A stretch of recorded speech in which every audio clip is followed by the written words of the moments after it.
Liverpool mengamankan kemenangan kelima berturut-turut di Premier League setelah mengalahkan West Ham di Anfield. Liverpool memang semakin nyaman dengan hasil kemenangan.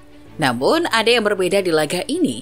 The Reds jadi tim yang cetak gol pembuka di menit ke-16 lewat penalti dari Mohamed Salah. West Ham sempat membalas lewat gol dari Jarrod Bowen di menit 42. Babak pertama pun berakhir dengan skor 1-1. Masuk ke babak kedua, semangat Liverpool kembali bangkit. Darwin Núñez membuat The Reds unggul 2-1 sebelum akhirnya Diogo Jota mengunci kemenangan jadi 3-1. Kemenangan ini membuat Liverpool melesat ke peringkat kedua klasemen Premier League. Mereka kini hanya tertinggal 2 poin dari Manchester City yang berada di puncak.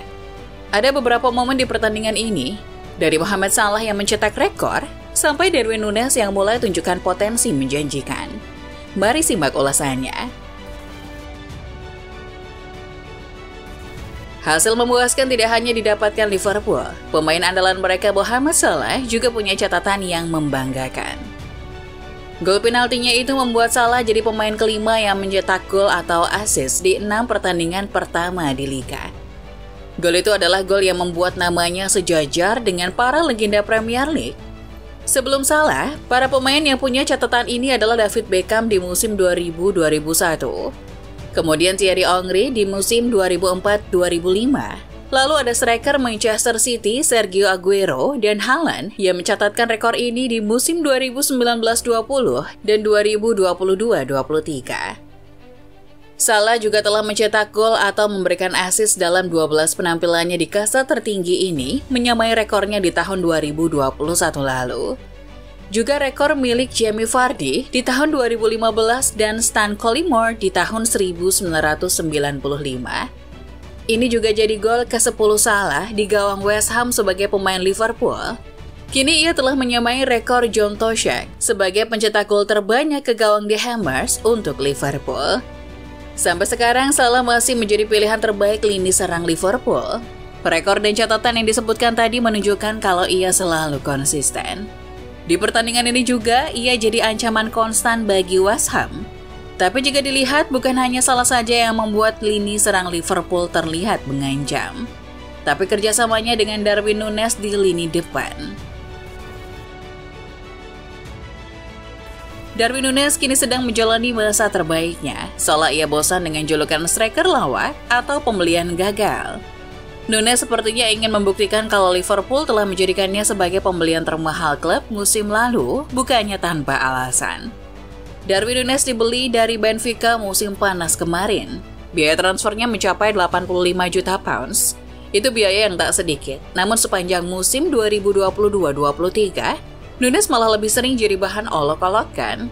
Ketidakmampuan Núñez dalam mencetak gol musim kemarin membuatnya sempat dicap jadi pembelian gagal. Tapi seiring berjalannya waktu, ia membuktikan kalau ini hanya masalah adaptasi dan penyesuaian.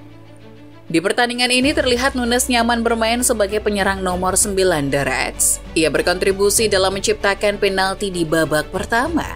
Kalaupun itu tidak penalti, pergerakannya bisa membuahkan assist untuk Mo Salah. Pemain asal Uruguay itu juga jadi ancaman konstan untuk West Ham di sepanjang pertandingan. Gol yang pantas ia dapatkan pun akhirnya muncul di menit ke-59.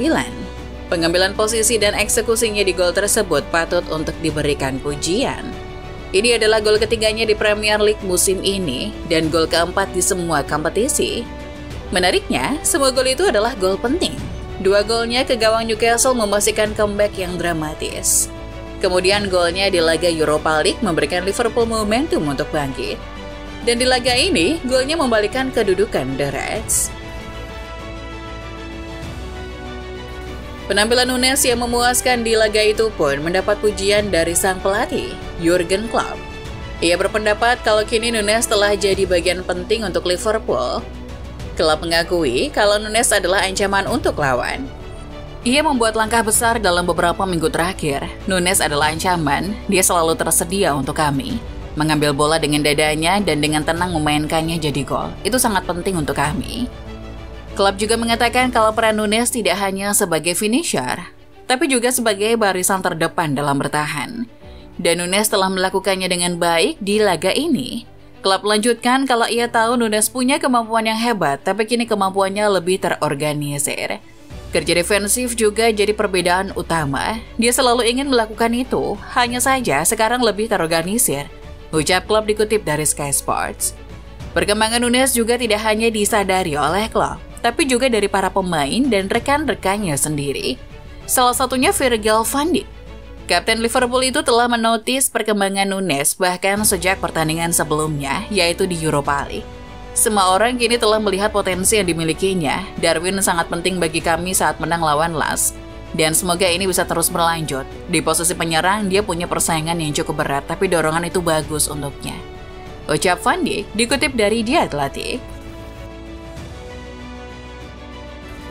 Terlepas dari pujian Van Dijk untuk Nunes, mari kita lihat bagaimana penampilan bek asal Belanda itu sendiri. Juga bagaimana performa bek Liverpool. The Reds memang punya sedikit pilihan pemain bertahan. Absennya Alexander-Arnold sampai membuat klub memainkan Joe Gomez di posisi bek kanan. Namun bisa dibilang Gomez cukup baik dalam memerankan posisi itu. Sementara Joel Matip yang menempati bek tengah juga tampil baik. Kedua pemain ini menerima banyak kritikan musim kemarin, tapi meskipun tidak bisa menjaga clean sheet, tapi penampilan mereka bisa dibilang bagus.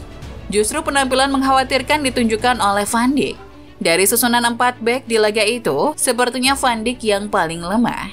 Ia harusnya bisa menghalau gol sundulan Bowen di babak pertama jauh lebih baik lagi. Van Dijk juga sering kehilangan penjagaan, membuat Bowen beberapa kali lolos dan mengancam gawang Liverpool. Van Dijk masih bisa menyelamatkan muka setelah memberikan assist untuk Jota menjelang akhir laga itu. Satu-satunya poin plus yang membuat Van Dijk di laga ini juga tidak bisa dibilang tampil buruk-buruk amat. Ini adalah pertandingan pertama Van Dijk setelah ia diskors pada laga melawan Newcastle. Harusnya ia bisa tampil lebih bagus lagi. Sayangnya ini malah jadi malam yang patut untuk dilupakan olehnya. Tapi ini tidak bisa dilupakan oleh klub. Ia harusnya sudah sadar lini pertahanannya semakin kropos. Perlu mendatangkan bek tengah kualitas bintang untuk memberikan persaingan dengan Van Dijk.